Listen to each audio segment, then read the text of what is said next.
procurar ser exato, viu, presidente?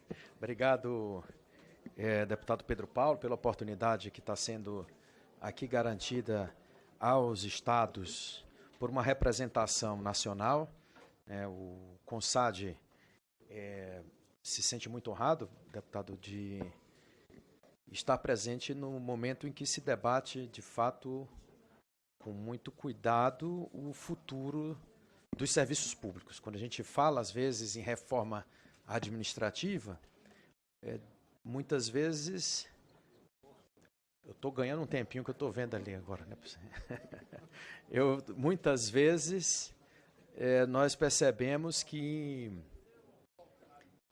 não se percebe que estamos falando das políticas públicas e dos serviços públicos lá na ponta que estão, de fato, sendo utilizados pela população. Então, a gente traz aqui do CONSAD, que reúne os 26 estados e o Distrito Federal, mais de 4 vezes por ano, em eventos técnicos, científicos. Realizamos há 25 anos um congresso em Brasília, que reúne mais de 2.000 pessoas para discutir o tema da gestão pública, e entendemos que esta oportunidade, de fato, garante o devido reconhecimento a essa história do Conselho Nacional dos Secretários de Estado da Administração e de Gestão. Bem, eu vou também agradecer e parabenizar o trabalho do GT como um todo. Eu participei, estive presente em algumas audiências aqui presencialmente e participei também de reuniões com os consultores que estão atuando, dando apoio a esse grupo de trabalho, na pessoa do Rafael Amorim. Quero aqui parabenizar o trabalho de consultores que estão se dedicando com muito empenho. São servidores públicos aqui da Câmara dos Deputados, e a gente vê a seriedade e o empenho dessa equipe. Os membros, deputados presentes aqui, deputado André Figueiredo, professora Luciene, que tanto se dedica à causa, Ana Paula Lima, Alice Portugal, deputado Fausto Santos Júnior, deputado Léo Prates, deputado Zé Truvão, também aqui presente, membro desse GT, deputada Ana Ortiz, e os 2 deputados aqui em especial do Piauí que estavam presentes, deputado Jadiel Alencar e deputado Florentino Neto. Muito obrigado pelo prestígio da sua presença.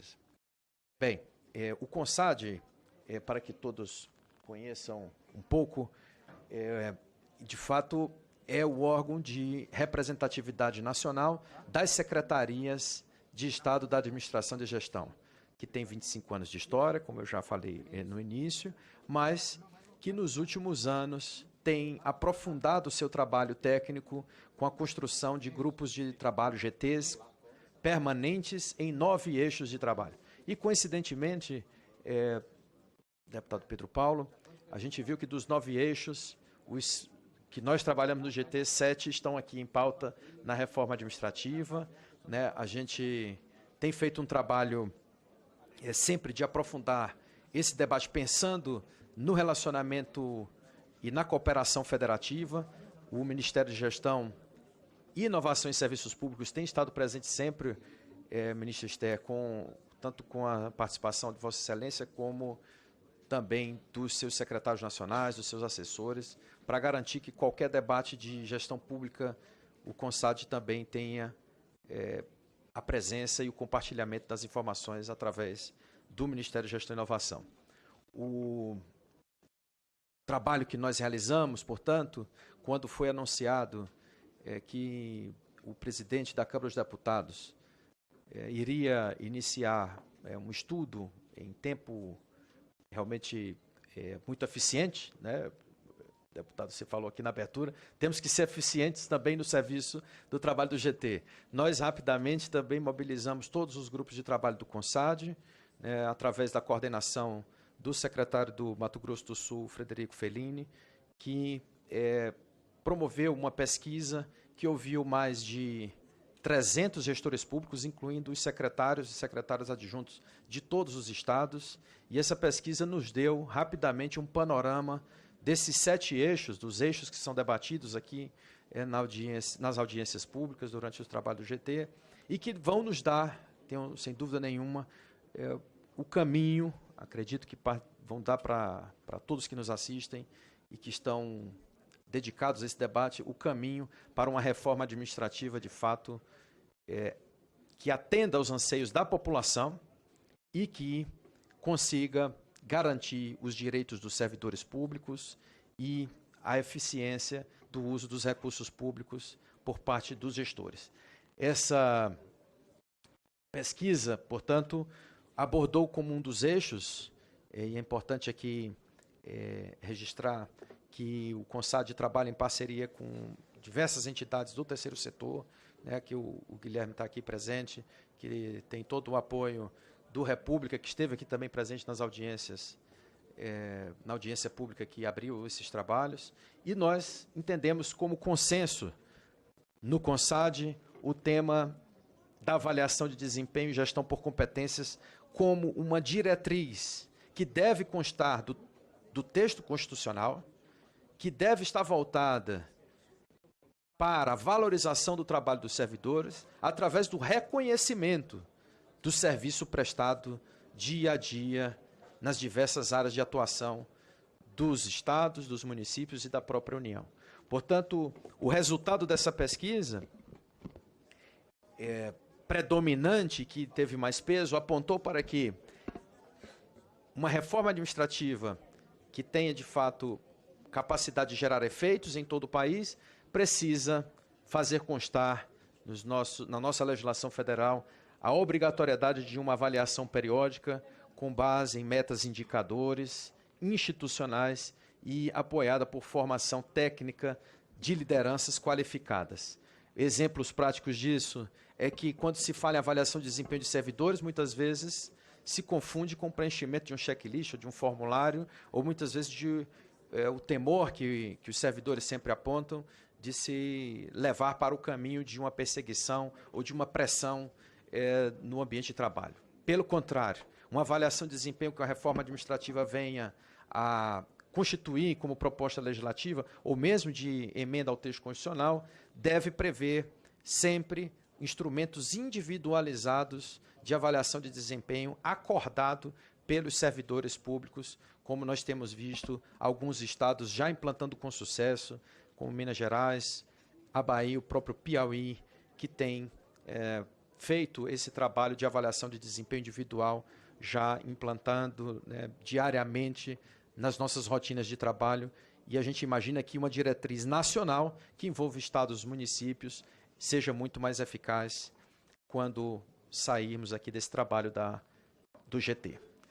O segundo eixo que nós consultamos os gestores de todo o país tem relação direta com a transformação dos serviços públicos na era digital. Não é mais possível imaginar se construir políticas públicas eficientes, eficazes e presentes em todo o país, independentemente das condições socioeconômicas dos municípios.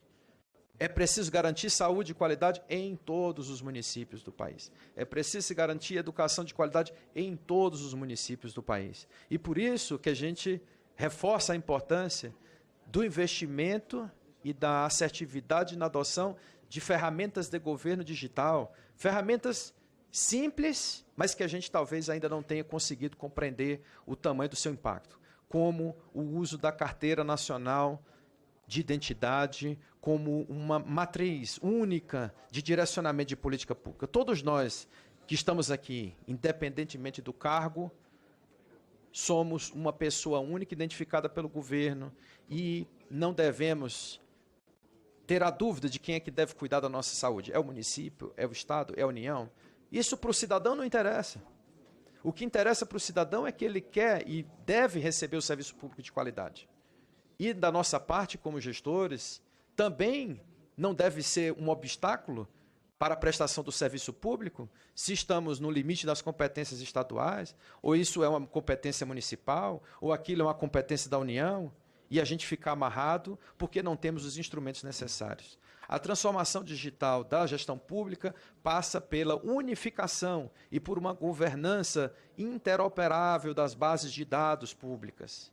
Não é possível que a Receita Federal, que a Previdência, o INSS, a Previdência Nacional, as previdências, os institutos de previdência estaduais, municipais, tenham bases de dados que não sejam conectadas em tempo real. É muito difícil tratar sobre políticas públicas quando eu não sei consultar uma única base de dados onde todas as informações do cidadão estejam presentes. Como que eu faço planejamento para uma mulher que é vítima de crime doméstico, de violência doméstica, uma mulher vítima de violência doméstica, se eu não sei a situação remuneratória daquela família, se eu não sei exatamente as condições em que ela cuida do filho, qual é a escola que atende, qual é o aparato de transporte público que ela tem, quais são as condições de serviços urbanos que o município está oferecendo para aquela família. As políticas públicas de segurança, saúde e educação devem estar integradas através da disponibilidade única de informações numa base de dados nacional. O que a gente fala, por exemplo, de transformação digital e inovação, de forma muito prática, é o acesso universal, indistinto, a um médico 24 horas por dia, 7 dias por semana, para todos os cidadãos brasileiros. Como que eu posso fazer telesaúde, uma telemedicina, para um cidadão de um estado ou de um cidadão que paga uma previdência privada e não vou disponibilizar isso para um cidadão que só tem o SUS como um único recurso de saúde pública? Por que não temos um serviço de telemedicina? E eu lhes posso garantir, porque vejo de perto a realidade que está sendo construída lá no estado do Piauí, de onde eu venho aqui para a função de presidente do CONSAD, como secretário de administração do estado do Piauí. Eu posso lhes dizer por que não conseguimos universalizar. Porque não temos uma única base de dados para sentar prefeito, governador e representantes do governo federal na mesma mesa com as mesmas informações. Nós não conseguimos compartilhar com os outros entes. Eu não consigo solicitar ao município as informações atualizadas dos atendimentos na saúde básica da cidade.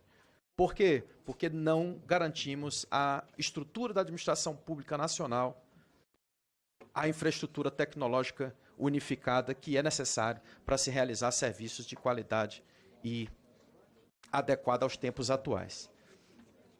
Esse eixo da transformação digital, portanto, está conectada ao outro eixo, que nós, lá no CONSAD, sabemos que é de fundamental importância, e aqui quero deixar registrado nessa audiência. O federalismo brasileiro precisa ter uma atenção especial neste debate da reforma administrativa. Obrigado pela presença, deputado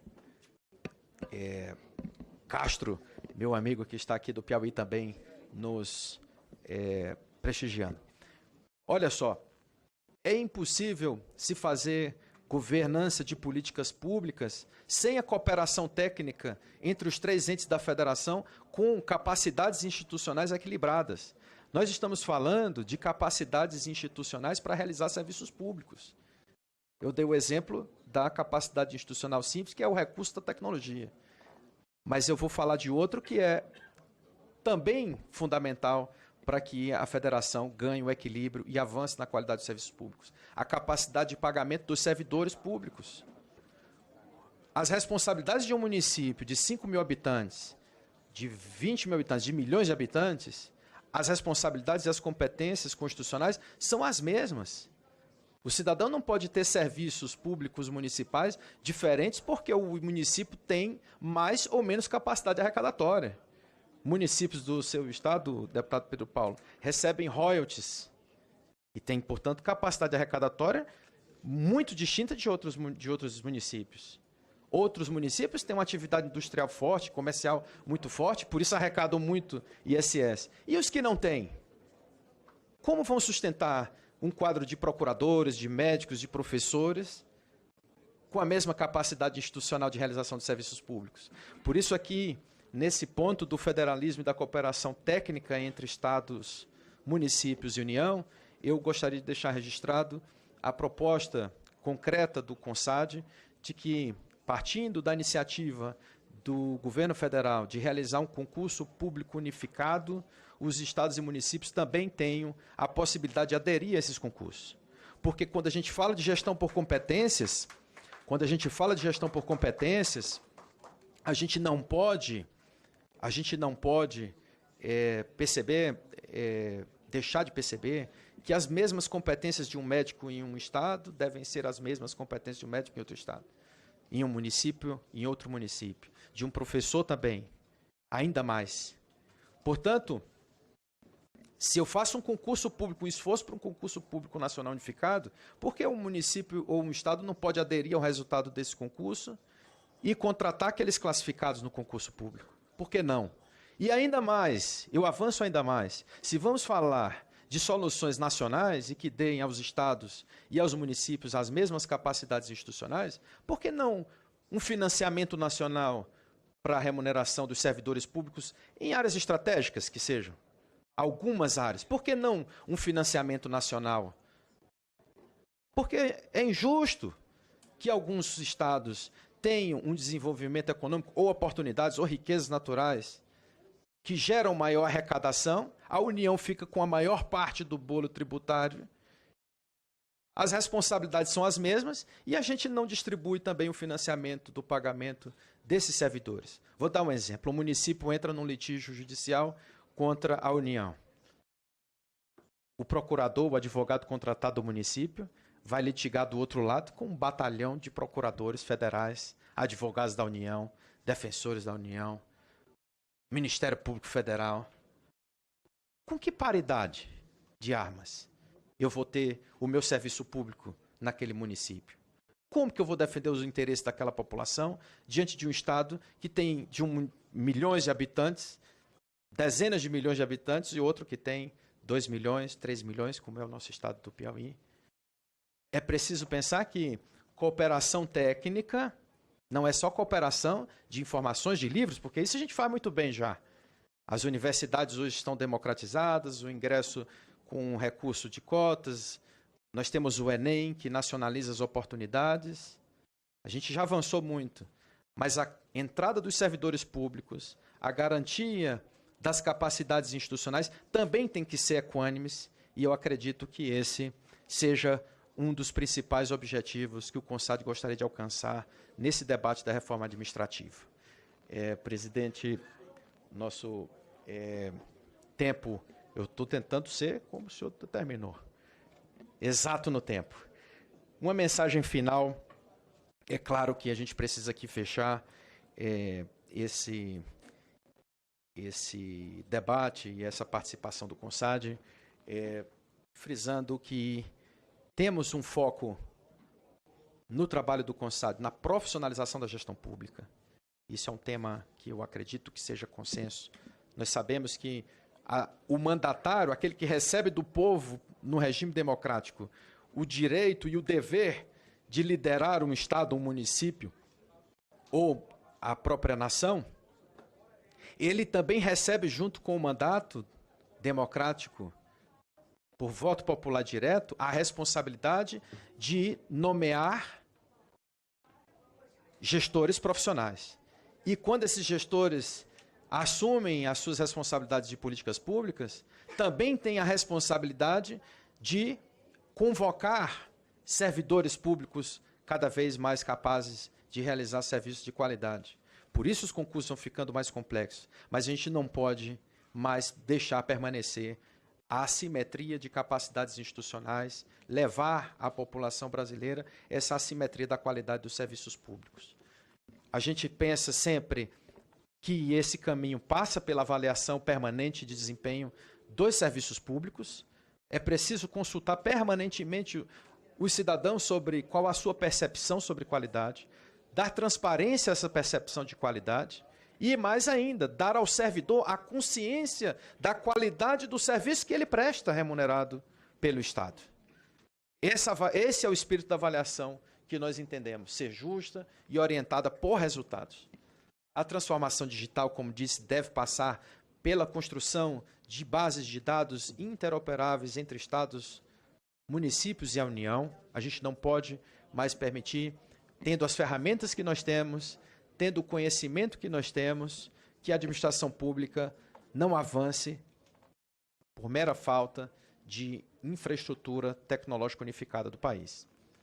E, por fim, a cultura, que nós temos aqui consciência que é uma luta e que é um um valor máximo na nossa Constituição, é que a administração pública deve prezar por uma cultura ética, por uma cultura de transparência e que o uso dos recursos públicos seja feito com absoluta responsabilidade. Muito obrigado. Obrigado. Obrigado, Rafael, presidente do CONSAD, Samuel, e que é também, além de presidente do CONSAD, secretário de administração do Piauí. Transmita o nosso abraço ao governador Rafael Fonteles.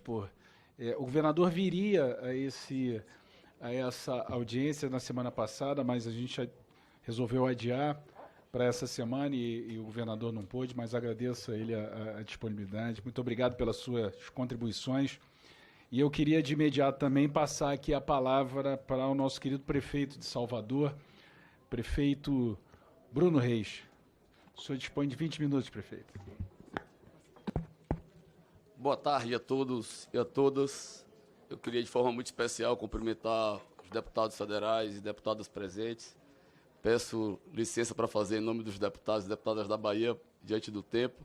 Então, cumprimentar a deputada Alice Portugal, a deputada Rogéria Santos e o deputado Léo Prates. Agradecer ao coordenador desse GT, Grupo de Trabalho, deputado Pedro Paulo, pelo convite, por inserir os prefeitos nessa discussão e agradecer à Frente Nacional por ter sugerido o nosso nome para trazer um pouco das necessidades e demandas dos municípios brasileiros. Cumprimentar a nossa ministra Esther Dweck, ministra de Estado de Gestão, Inovação e Serviços Públicos. Cumprimentar Samuel, que é presidente do CONSAD, Conselho do Secretário de Administração dos Estados. Cumprimentar à mesma distância o governador Eduardo Leite. Essa nossa fala ela vai ser dividida em duas partes. Me pediram que passasse um pouco das experiências, vivências de Salvador, das inovações que foram implementadas na gestão pública ao longo dos últimos anos e também o que é que os prefeitos sugerem para que esta reforma que está sendo discutida possa contemplar os municípios brasileiros. Desde a nossa chegada à prefeitura, nós adotamos uma política de organizar os planos de cargos e salários das principais categorias. Aquelas que tinham principalmente a quantidade maior de servidores e que deixaram de fazer parte do planão e passaram a ter um plano de cargos específicos, regulamentando toda a carreira destes servidores.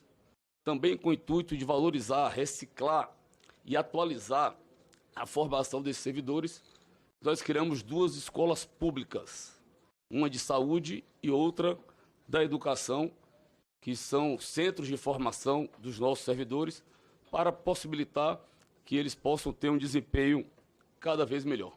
Organizamos a nossa Previdência, então, a partir da reforma da Previdência que foi aprovada pelo Congresso Nacional, nós implementamos a nossa e tiramos a Previdência de Salvador da última posição do Brasil para a primeira. Hoje temos uma Previdência superavitária. Para vocês terem ideia, hoje nós temos mais recursos na Previdência, que garante e assegura a aposentadoria dos servidores, do que no caixa da Prefeitura. Tivemos que fazer um rigoroso ajuste fiscal. Salvador era a última colocada no índice Firjan entre as capitais do Brasil. Implantamos a regra de ouro da gestão: arrecadar, gastar menos do que se arrecada. Com isso, fazer poupança corrente. Lá nós não temos receitas extraordinárias, por não ter royalties, por não ter nenhuma outra fonte de renda que não seja as transferências voluntárias da União e dos Estados e a nossa arrecadação própria, que basicamente cresceu nos últimos anos por conta do ISS, um imposto que passou a ser o principal tributo do município, tendo em vista o novo momento que vive a cidade de crescimento e desenvolvimento econômico. Essas medidas que nós adotamos tirou Salvador da última para a primeira colocada no Brasil no índice Firjan. Nós tínhamos, ministra, Capag C. Não conseguíamos contrair operação de crédito. Salvador nunca tinha feito uma operação de crédito internacional. Nós saímos de Capag C para Capag A+, da STN. Se eu não me engano, só Salvador e Belo Horizonte, entre as capitais, tem esse Capag, inclusive mantido em 2024, num ano que requer muitos investimentos, né? Muitos prefeitos, se fossem pensar exclusivamente na eleição, não se preocupariam em poupar, como nós fizemos, e conseguimos fechar o ano com a poupança corrente acima de 5%, que nos permitiu, já no início desse ano, após a aprovação do Senado, contrair a 6ª operação de crédito internacional, desta vez com o CAF. Também melhoramos os processos internos. Criamos uma diretoria de governança. Passamos a adotar as melhores práticas do Índice de Governança Brasil, inclusive sendo premiada em primeiro lugar entre as cidades acima de 100 mil habitantes. Adotando o que há de mais moderno na gestão pública. Princípios de integridade, princípios de controle, de transparência e de compliance. Instituímos, através de legislação própria, toda uma política de governança, inclusive da gestão de riscos, que hoje nós adotamos lá na Prefeitura e que dá segurança para os gestores e que permite as melhores práticas. Estamos agora em processo de certificação da ISO 37000. Vamos ser a primeira organização pública a ter as conformidades dessa certificação. Adotamos a política do planejamento estratégico, então estamos indo para o 4º planejamento estratégico, onde ali estabelece prazos, marcos de entregas, metas a serem cumpridas das principais ações do governo. Vocês sabem, os prefeitos têm ali a obrigação de cuidar do dia a dia da cidade, os problemas esbarram na porta da prefeitura todos os dias. E o planejamento estratégico é que dá o norte de onde a gente quer chegar, que permite que a gente não perca o rumo da nossa gestão. Estamos concluindo e vamos apresentar agora no mês de agosto o planejamento estratégico para esse 2º mandato. Também, adotamos o que há de mais moderno em instrumentos de gestão pública. Então, criamos a Salvador Par, que é uma sociedade de economia mista, que nos permite a firmar parcerias estratégicas para desenvolver economicamente a cidade. Permite criar sociedades com propósitos específicos, permite, inclusive, a criar fundos, seja fundos imobiliários, seja fundos garantidores de concessões e PPPs. Já a partir da nova lei do marco regulatório das startups, que traz sandbox regulatórios, nós já adotamos essas práticas lá. Então, a política do sandbox regulatório foi, por exemplo, na utilização das aerovias, das aeronaves não tripuladas. Então, a política de drones hoje, para entregas de mercadoria, para oferta de serviços, já ocorre em Salvador, como também agora estamos regulamentando a utilização das patinetes. Vamos agora, no mês de agosto, levar para B3 a securitização da dívida ativa. A Câmara, o Congresso aprovou aqui no ano passado a possibilidade de ser feita a securitização. Nós somos a primeira lei aprovada no Brasil e vamos ter a oportunidade de levar esse processo, que muitas cidades já estão copiando, o modelo da nossa lei, para um leilão na B3 agora no mês de agosto. Com isso, a gente conseguiu fazer receitas, conseguimos fazer os ajustes necessários e permitiu que a cidade avançasse tanto nos últimos anos. A pergunta mais comum aqui em Brasília, onde a gente chega, é o que ocorreu em Salvador, que nesses últimos anos nenhuma cidade mudou tanto, se transformou tanto quanto a nossa cidade. Fruto dessas melhores práticas, do que há de mais moderno em gestão, do que nós podíamos implementar de melhor para, com isso, fazer políticas públicas mais eficientes, dar mais resultado e melhorar e transformar de verdade a vida do cidadão. E aí vem agora a reforma administrativa.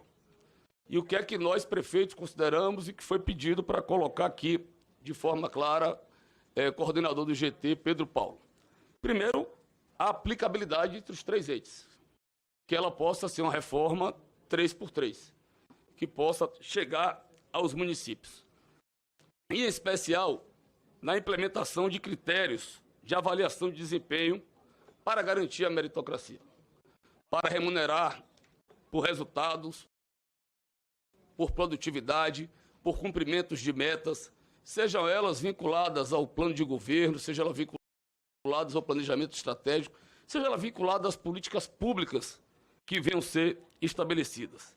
É muito importante isso, que esta reforma contemple, dê o norte de forma geral, para que tantos estados e municípios possam, a partir daí, com suas leis próprias, adotar essas medidas. Também é muito importante que essa reforma defina mecanismos de valorização e formação dos servidores. Então, como valorizar mais os servidores? Como realizar suas formações? Para que a gente possa remunerá-los, é óbvio que a gente sabe a importância do tempo de serviço, mas também para aqueles que estão se aperfeiçoando, para aqueles que estão tendo um desempenho melhor, que aí a gente possa remunerar de forma diferenciada e isso permita que haja uma motivação com aquele servidor que naturalmente se dedica, se integra e se compromete mais. Também é importante que haja uma redução e uma flexibilização nas carreiras, com maior mobilidade entre os órgãos e funções.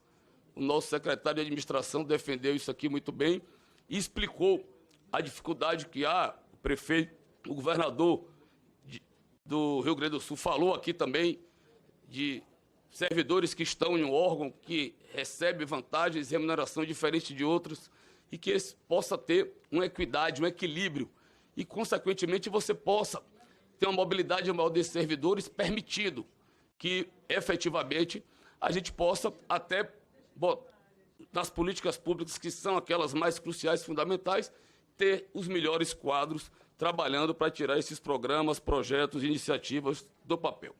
Uma outra questão que é muito importante para nós, prefeito, é essa cooperação entre os três entes.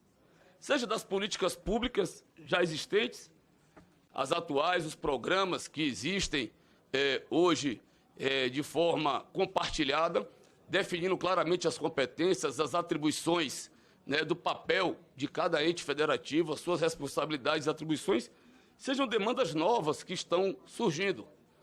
Vocês estão acompanhando a necessidade de cada vez mais o envolvimento dos prefeitos na questão da segurança pública. Então, qual é o nosso papel? De que forma os municípios, dentro desse pacto federativo, têm condições de assumir atribuições e mais responsabilidades para ajudar no enfrentamento da questão da segurança, que hoje é um dos maiores problemas do país. Mas existem demandas novas, como exemplo, a questão da saúde animal. Hoje é uma realidade. Lá em Salvador, nós implantamos o maior hospital público veterinário em funcionamento no Brasil, na atualidade. São Paulo está prestes a inaugurar o maior. Mas hoje é o de Salvador. Hospital totalmente custeado com recursos próprios da prefeitura. E de que forma a União, os estados podem assumir atribuições na questão da política animal? E aí, naturalmente, com essa definições de papéis, tem um compartilhamento das tecnologias e informações de dados. Eu acho que a ministra vai defender isso aqui. O secretário Samuel definiu. A gente tem um sistema único. O GovBR é o caminho. E, a partir daí, a gente, com as informações, saber quais as reais necessidades do cidadão. Qual é aquele cidadão que mais consome os serviços públicos, seja de competência da União, seja de competência do Estado, seja de competência do município. Lá nós estamos fazendo isso. A partir do gov.br, a pessoa acessa o portal, o Salvador Digital, para demandar os serviços públicos da prefeitura. E a partir do seu CPF, eu consigo ver aquele cidadão que mais utiliza os serviços públicos, quais são os serviços públicos que são mais consumidos, se ele tem um filho na escola, se ele vai ao posto de saúde com frequência, se ele pega alguma medicação, se ele demandou um alvará para a reforma de uma obra, ou se ele requeriu, através do 156, uma troca de iluminação ou uma poda de árvore. Então, a partir desse compartilhamento de informações, desde a segurança a todas as outras áreas vitais e cruciais das políticas públicas, digamos assim, de maior necessidade, eu acho que facilitaria muito o trabalho dos entes federativos, e se a reforma puder abordar esse tema, seria muito importante. Outro pleito dos prefeitos é sobre a questão da regulamentação dos vínculos temporários. A gente, lá em Salvador, por exemplo, a partir de um modelo que é adotado pelo Estado, temos o regime especialista administrativo. Cada cidade, cada estado, conforme as suas necessidades das políticas públicas que vão sendo implantadas, foram criando seus sistemas próprios. Era importante ter um sistema único que regulamentasse esses vínculos temporários, que abordasse, inclusive, né, como é que vai ficar essa situação recentemente decidida pelo Supremo da contratação por CLT, o regime seletista. Antes, o regime era único, era o estatutário. Hoje, o Supremo, a partir dessa decisão, já permite o regime seletista, que já é utilizado na administração indireta. Então, essa reforma debater isso, quais são os caminhos, se é o caminho. Confesso a vocês que eu não tenho opinião formada sobre isso, apesar de recentemente ter me matriculado no doutorado aqui no IDP. Passei o primeiro semestre todo estudando modernização do Estado, serviço público, com os melhores especialistas do Brasil, com o nosso professor Antônio Anastasia, com Humberto Falcão, com Leani, com Alexandre Gomide, com Felipe, mas essa é uma discussão que cabe aqui a vocês do Congresso e contando com a nossa contribuição. Outro aspecto que é muito importante, presidente, coordenador do GT, é a garantia da emenda constitucional 128. Ou seja, qualquer despesa que eventualmente venha a ser criada a partir das sugestões de implementação da reforma administrativa, que possa ser garantidos os recursos financeiros para assegurar o custeio. Nós, prefeitos, ao longo dos anos, fomos assumindo mais responsabilidades e atribuições e tendo menos recursos. Eu acho que é a emenda 128, né, Alice? Que ela seja assegurada. Pronto, mas os municípios não podem pagar a conta de eventuais decisões, tendo em vista o nível de comprometimento que nós já temos com diversos programas, projetos sociais que estão em execução nesse momento, inclusive onde nós colocamos a maioria dos recursos. Apesar deles serem cofinanciados pelo Estado e pela União, a maioria desses recursos são colocados pelos municípios.